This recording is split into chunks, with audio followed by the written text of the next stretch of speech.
Sexual or reproductive health hotlines should not be mandated to be put on student IDs. Students need as much information as possible from as many sources as possible in order to allow them to make the best decisions about their lives. The American Religious Town Hall meeting is now in session.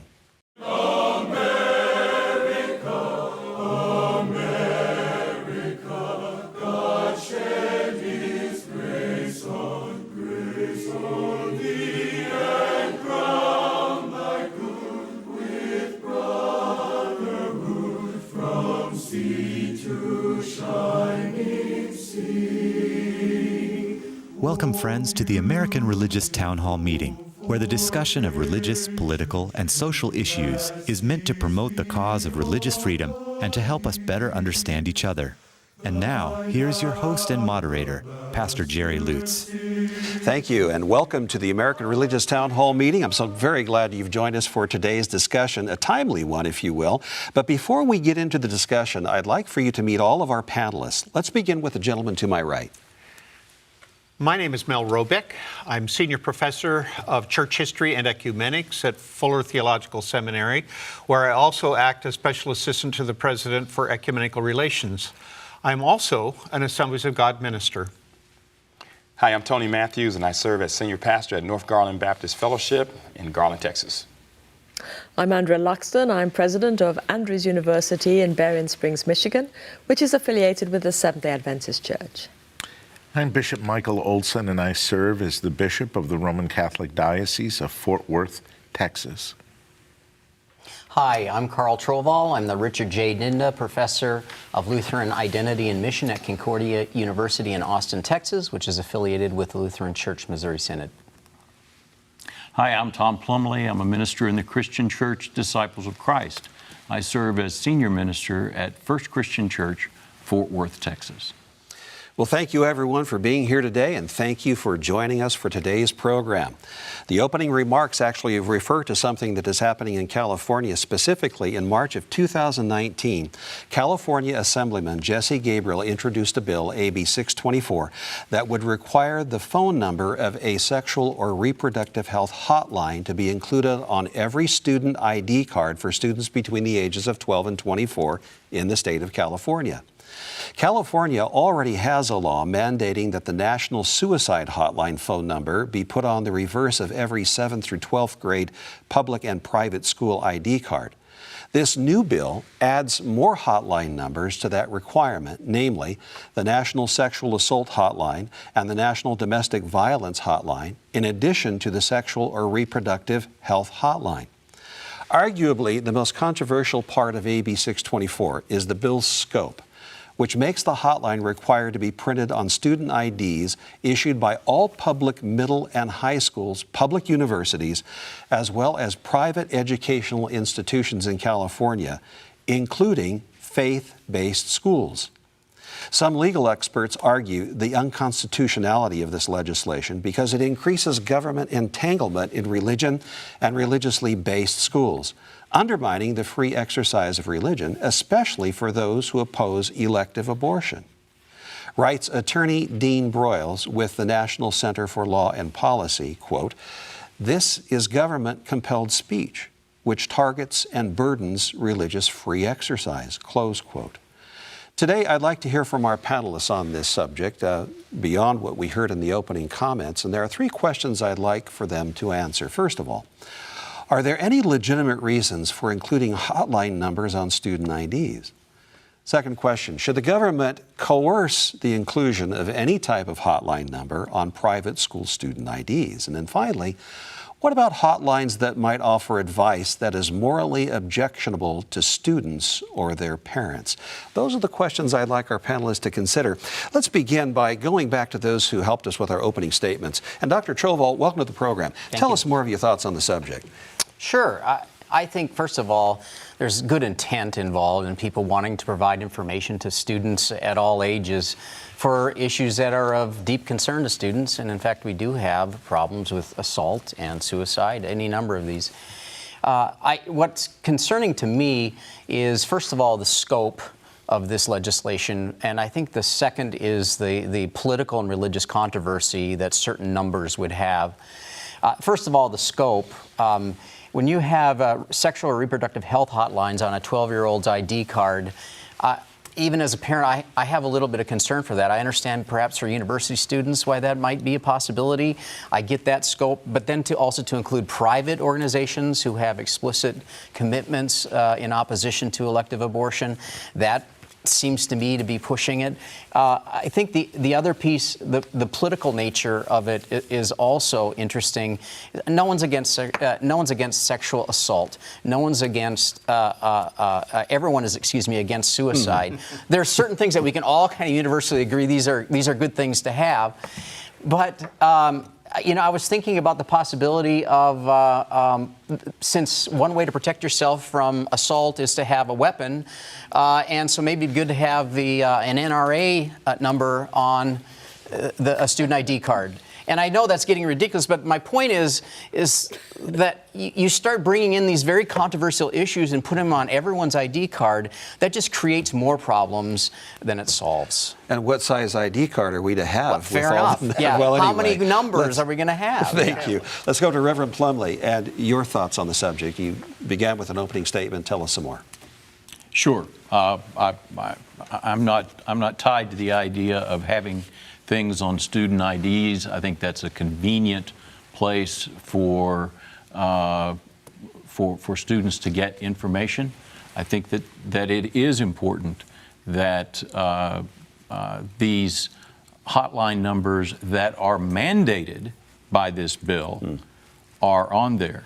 I think what's important, though, is that we be fair to the bill's author and actually read it. The bill does not say what several things in the moderator's statement says. It says, because many of the articles that have been written about it, about the bill, have mischaracterized it. The bill reads that for public schools, there must be the National Sexual Assault Hotline number, 1-800-656-4673, and there must be the Domestic Violence Hotline number. You want me to read that one for you too? And thirdly, must be a sexual or reproductive health hotline number. That third one is not specific. It does not have to be a specific a number for a specific place, but one that the school or the school system in which the school is located chooses, which could be an adoption agency, okay? And now, that's for public schools. For non-sectarian private schools, the bill says substantially the same thing. But private schools that are sectarian, in other words, religious schools, they only have the requirements of number 1 and number 2. The National Sexual Assault Hotline and the National Domestic Violence Hotline. That's all it says. All right, thank you very much. Dr. Robeck, you're from California, as I understand it, I remember. Yeah. And so this is probably, you say that with reluctance? Well, no, actually, I'm very proud of California in a lot of ways, but this happens to be one of those places where I have some real disagreement. I think Tom's characterization of this is probably accurate as according to the law, but my guess is that it won't be it won't be an adoption agency. It'll probably be Planned Parenthood, okay?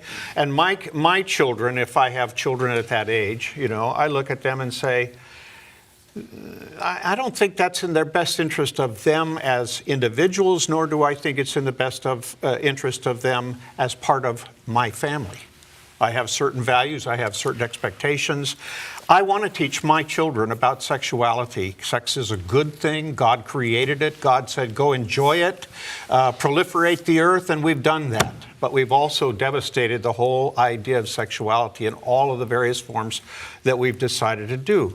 So I don't have a problem. I think one of the questions I would have, well, let me say it this way. I do think suicide is a huge issue for the whole of society, whether it's religious or not.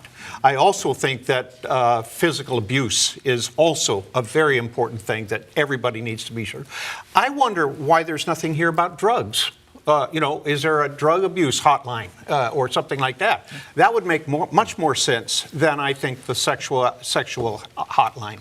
I do think that putting too many numbers on a card makes them all trivial. And I think it ought to be limited. But I do think that religious parents should have the right to say it does or it does not go on my child's card. And that just simply doesn't seem to exist in public schools. All right, thank you. Dr. Luxton, you're in the state of Michigan. That's where Andrews University is located, not in California. But let's just for the sake of discussion argument, what if you were in California, Andrews was there? What would be your position on this particular matter? Well, I think that sometimes we see a problem and then we say, okay, let's find a solution. And it seems to me that this is an example of where there's an assumption that by putting these numbers on an ID card, we're going to solve a problem.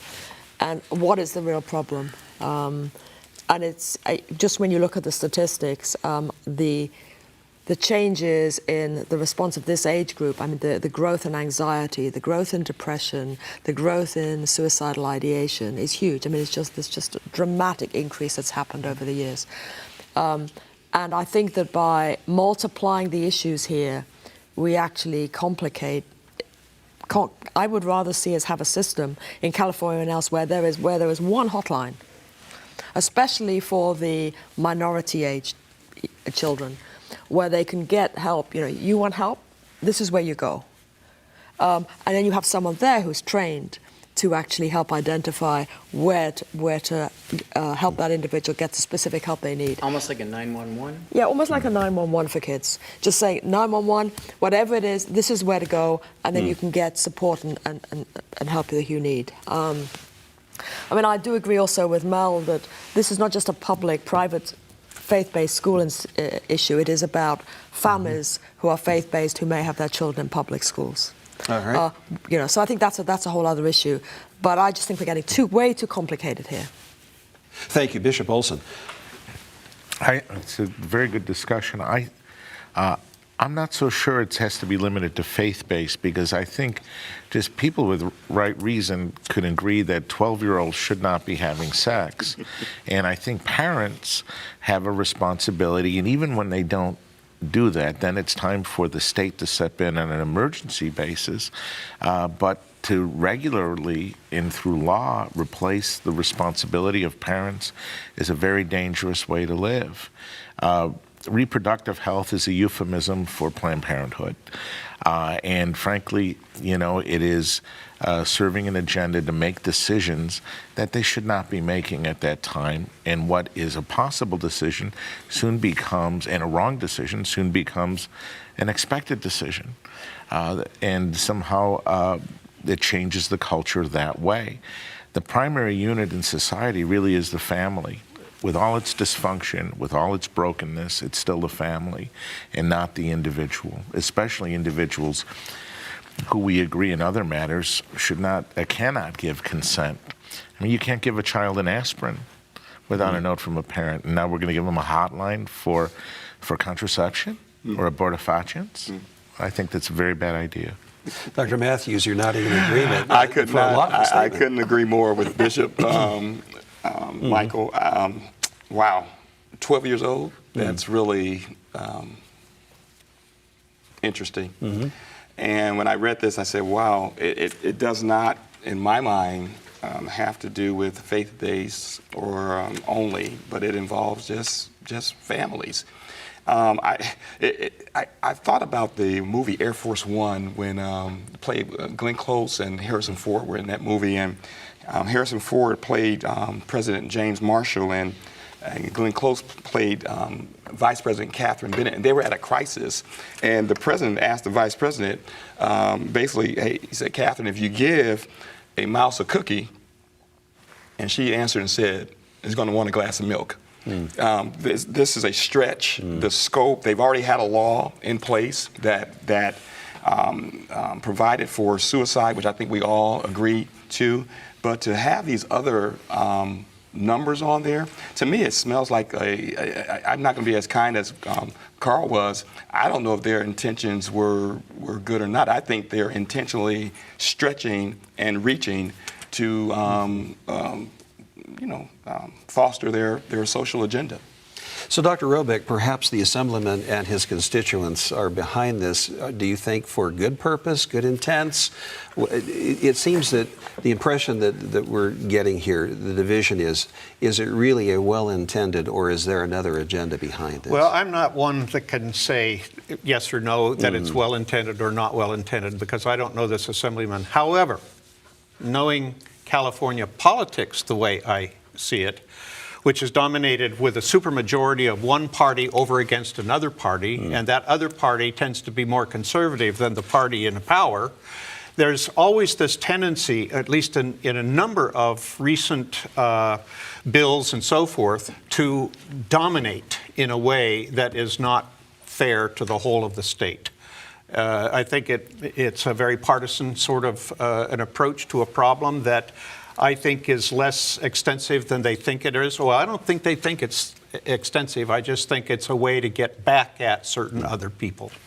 Right. But that's my humble opinion, without knowing the Assemblyman who put this coming forward. from a state that's the opposite, coming from a state where Texas, where the dominance is going the other direction, Okay. I can affirm that here in Texas, they are after dominance and have been for a long time and are about taking people's rights away.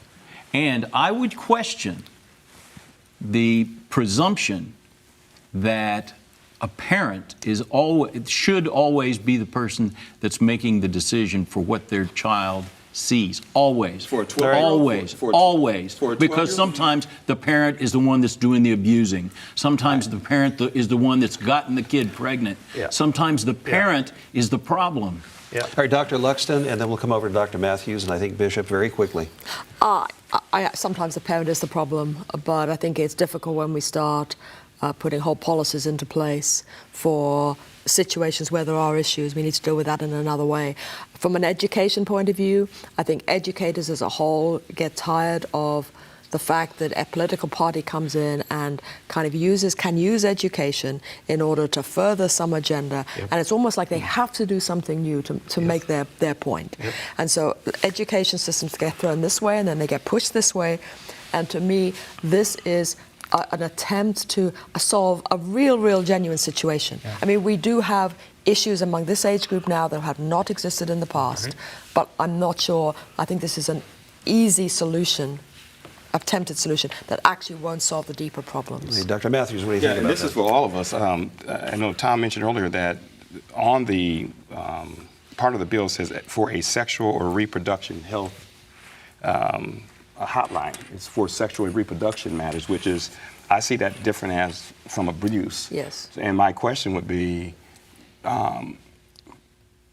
does that trump a parent's responsibility?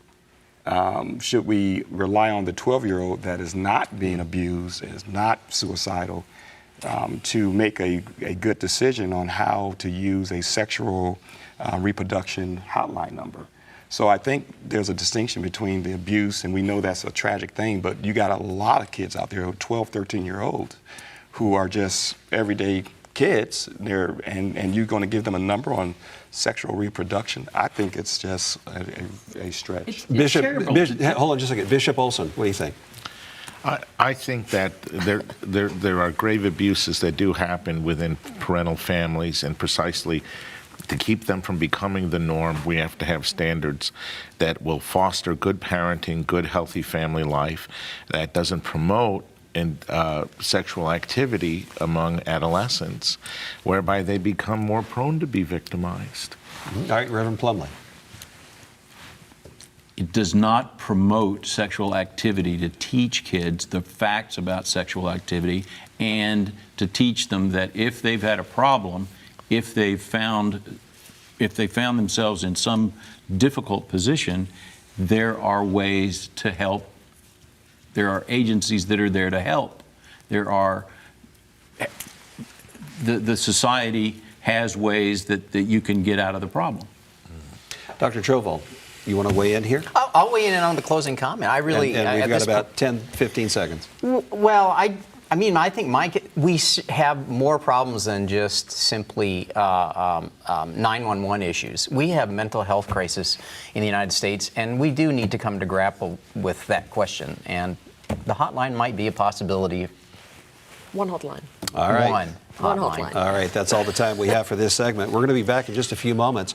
Before that, I'd like for you to stand by for an important announcement, then we'll come back for the summations. Thank you, Pastor Lutz. We hope you are enjoying today's program. If you would like to learn more about the American Religious Town Hall, please visit our website at americanreligious.org. That's americanreligious.org.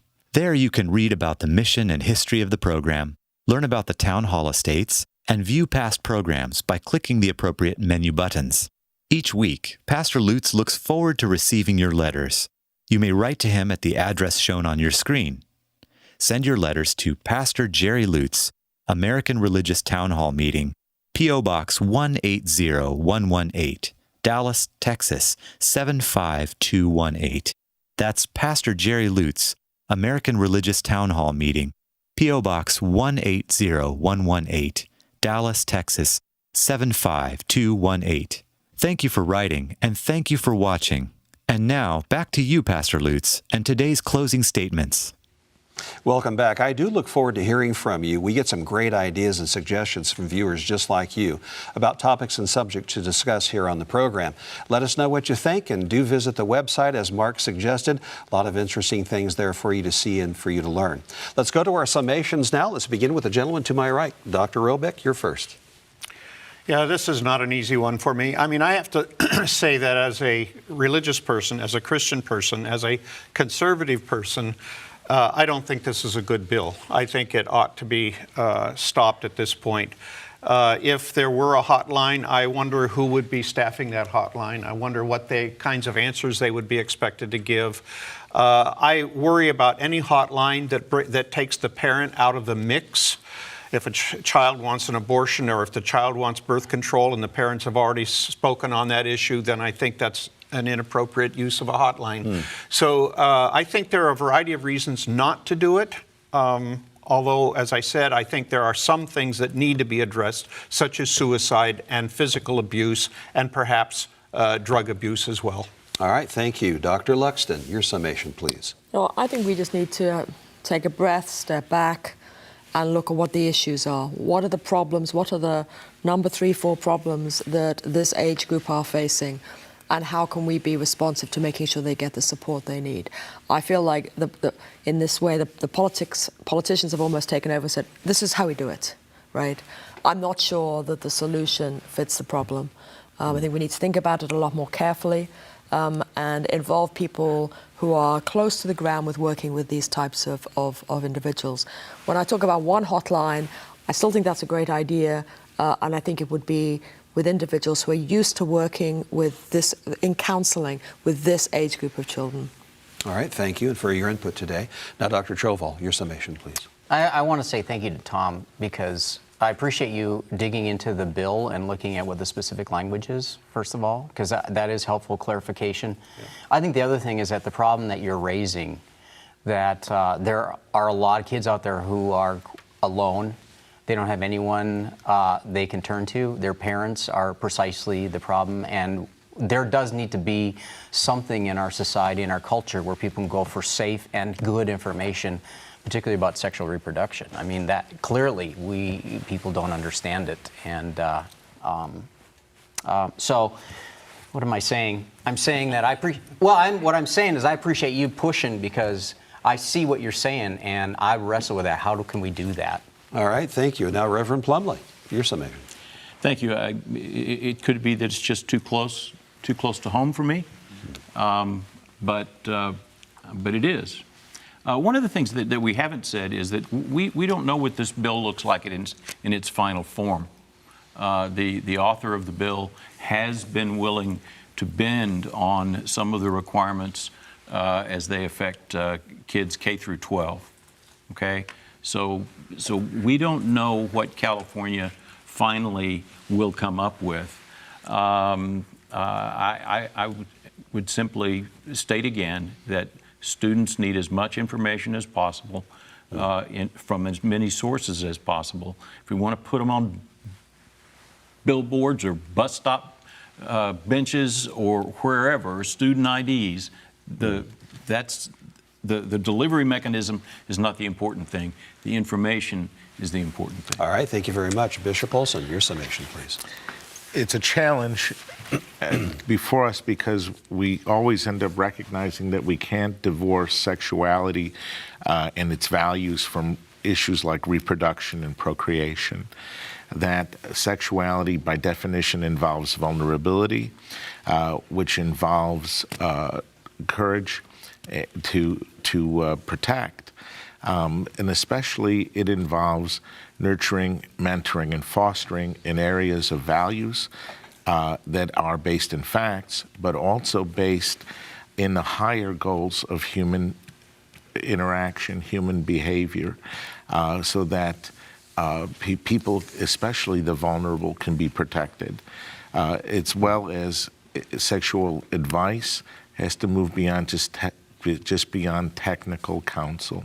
All right, thank you very much. Dr. Matthews. Yeah, I think this is a stimulating conversation, very informative, and we're all opinionated. I just think when I read this that I think one hotline number is good, and I just grapple with a 12-year-old, a 13-year-old having a number on his or her ID that has anything to do with sexual reproduction. And as Mel said, we don't know who's on the other side of the call. And I think the parents, and we know parents have done some awful things, gosh, and boy, should they be punished for that. But I'm thinking about well, listen. No hotline, one hotline. All right. That's it. All right, thank you very much. And by the way, I'm glad you're all opinionated. That's why we have this program. Your perspectives are very important. And by the way, my home state of California, I love you. I'm from the great Central Valley. Hi to all my friends and relatives there as well. And so, Dr. Robeck, you and I have something in common there, although I'm living in the state of Maryland now. Now, the charter of the American Religious Town Hall provides that Roman Catholics, Protestants, Jews, educators, and others may appear on this program and can declare their beliefs without hesitancy. And the rest of the members of the panel will uphold and guarantee that American right to all who will appear, irrespective of race or creed, so that the rest of the world can see that here in America, we believe in civil and religious freedom, not only in theory, but in reality. And now, friends, until next week, at the same time and over this very same channel, or however you tuned in, the American Religious Town Hall stands adjourned. And may the God of all of us bless all of you.